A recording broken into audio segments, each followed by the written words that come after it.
प्रणाम, राधे राधे। स्वागत है आपका हमारे इस यूट्यूब चैनल में। और कैसे हो आप लोग? उम्मीद है अच्छे ही होंगे। तो आज फिर हम लेकर के आए हैं आप लोगों के लिए एक सच्ची घटना और एक ऐसी कहानी जिसे सुन करके आपकी रूह कांप जाएगी। और ऐसी घटनाएं तो होती रहती हैं, लेकिन मेरा मेन मकसद जो है, इन घटनाओं को आप लोग देखिए और कुछ सीखिए इनसे, कि ऐसी गलतियां ना करें जिससे आपको अपनी जान से हाथ धोना पड़े। और ख़ास करके आजकल के ज़माने में जो नए उम्र के लड़के और लड़कियां हैं, वो ऐसा प्यार कर बैठते हैं, ऐसा नादानी कर बैठते हैं, जिसके कारण उनको अपनी जान से भी जाना पड़ता है।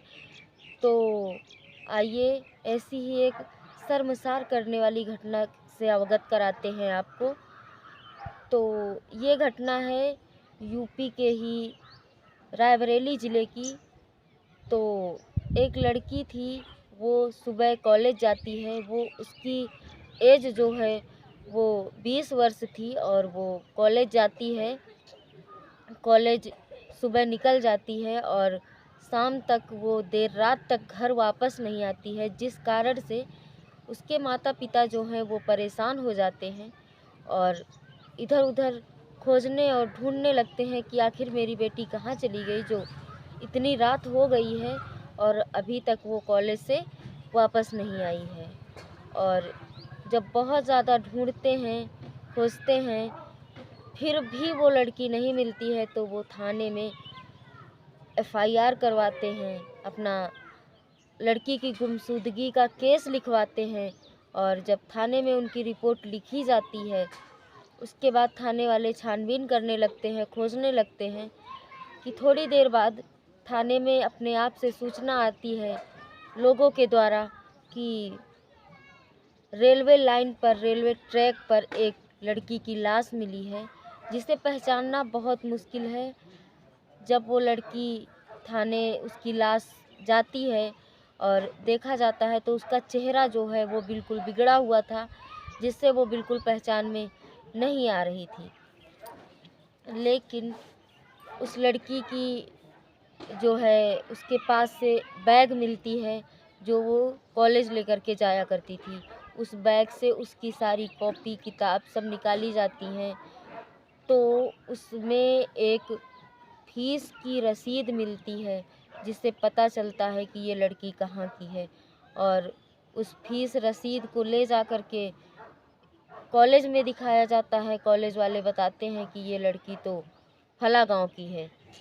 उस लड़की के पिता को बुलवाया जाता है, दिखाया जाता है, लेकिन लाश तो पहचान में नहीं आती। कपड़ों से उसकी पहचान होती है कि हाँ, ये हमारी ही बेटी है। इस दर्दनाक मौत का जो इसके पीछे का रहस्य है, अब वो हम आपको बताते हैं। उसके बाद में वहीं से इस चीज़ की जानकारी होती है कि कोई, उसी थाने का कोई पुलिस वाला है, जो वहाँ पर उसी थाने में तैनात था, कोई पुलिस वाला, जिससे उस लड़की का अफेयर था। उस लड़की की बातचीत लगातार उस लड़के से होती थी। वो लड़का नहीं, एक आदमी था, 2 बच्चों का बाप था, और वो यहाँ का रहने वाला भी नहीं था। उसकी पोस्टिंग यहाँ हुई थी, वो रहने वाला था राजस्थान का। गुजरात के बगल में पड़ता है राजस्थान, आप लोगों ने सुना होगा। वो वहाँ का रहने वाला था, लेकिन उसकी पोस्टिंग यूपी में थी और उसी थाने में थी। तो जब ये बात का पता चलता है, ये खुलासा होता है कि यहीं के एक पुलिस ऑफिसर थे जो इस लड़की से बातचीत करते थे। उनके घर वालों ने सीधा आरोप लगा दिया कि ये इन्हीं का काम है, इन्हीं का हाथ है।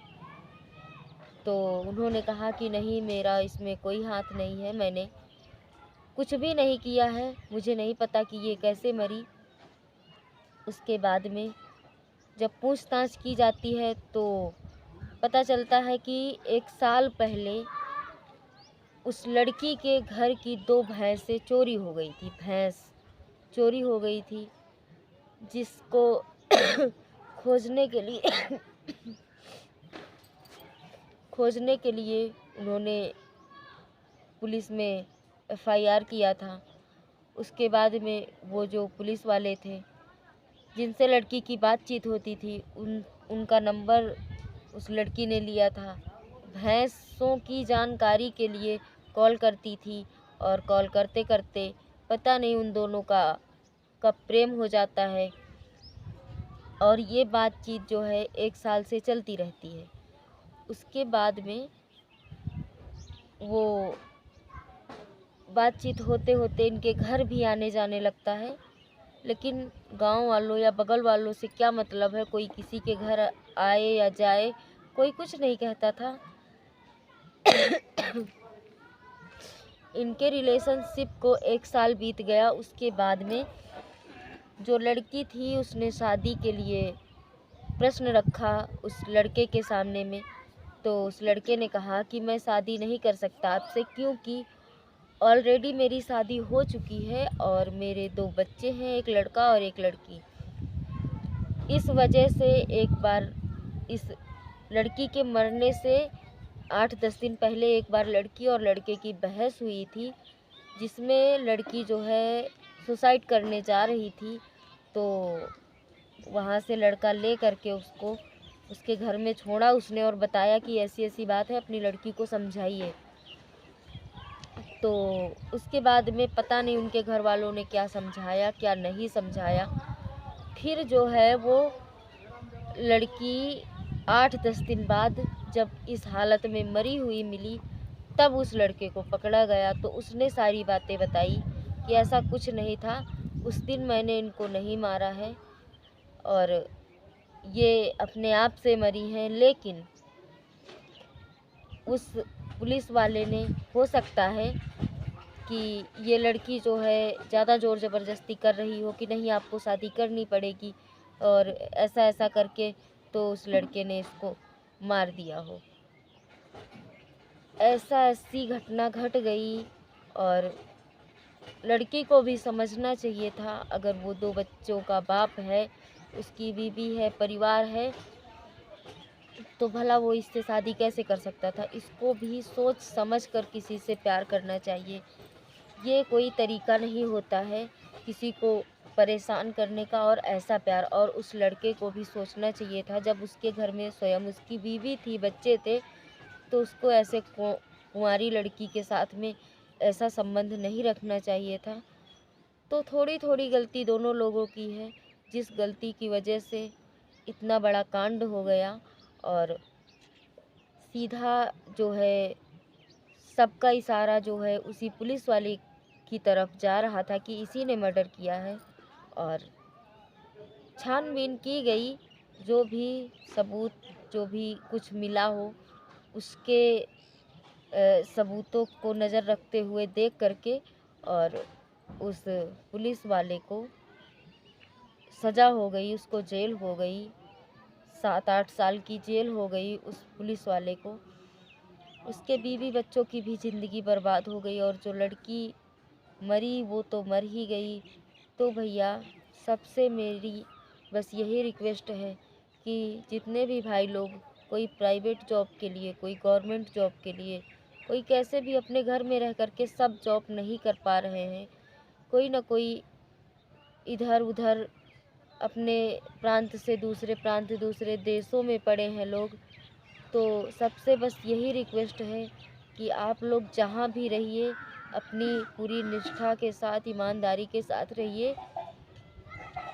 चंद दिनों की खुशी के लिए आप लोग अपनी पूरी ज़िंदगी बर्बाद कर देते हो, अपनी बीवी बच्चों की ज़िंदगी बर्बाद कर देते हो। बाहर रहते हो, आपकी बीवी और आपके बच्चे आपके ऊपर विश्वास करके आपको बाहर भेजते हैं कि आप वहाँ से 4 पैसे कमा कर लाओगे। अगर आप बाहर जा कर के ऐसा काम शुरू कर देंगे और आपकी बीवी घर में रह कर के ऐसा ही काम शुरू कर दे, तो आप क्या करोगे? तो और फिर बाहर रह कर के आप किसको कितना पहचानते हो, कितना जानते हो कौन कैसा है। तो इस वजह से अपनी तो ज़िंदगी ख़राब ही करते हैं लोग, साथ साथ अपने बीवी बच्चों की भी ज़िंदगी ख़राब करते हैं। तो आप सबसे हाथ जोड़कर रिक्वेस्ट है कि ऐसी गलतियां मत करें। और जो भी लड़कियां हैं उनसे भी मैं यही कहना चाहूँगी कि ये कैसा प्यार है, जो 2 बच्चों का बाप है और इतनी दूर का रहने वाला यहाँ पर रहने आया है, तो आपने कैसे सोच लिया कि वो हमसे शादी करेगा, कैसे प्यार कर लिया उससे। अपने मान मर्यादा का ख्याल रखते हुए, अपने माँ बाप की इज्जत का ख्याल रखते हुए प्यार करिए। और ऐसा किसी के ऊपर ज़बरदस्ती मत थोपिए। अगर कोई चीज़ तभी सक्सेस हो सकती है, मान लीजिए आपको ले जा कर के वहाँ मार देता, वो आपसे शादी कर लेता यहाँ, वहाँ मार देता जाके, वही यहाँ हो गया। तो मेरी ये कहानी लाने का मतलब बस इतना ही है कि आप लोग इससे कुछ समझो, कुछ सीखो कि हमें क्या करना चाहिए और क्या नहीं करना चाहिए। अगर आप लोगों को ये कहानी पसंद आई है तो प्लीज़ आप लोग कमेंट करके ज़रूर बताइएगा। और मिलते हैं एक और नए वीडियो के साथ, तब तक के लिए राधे राधे।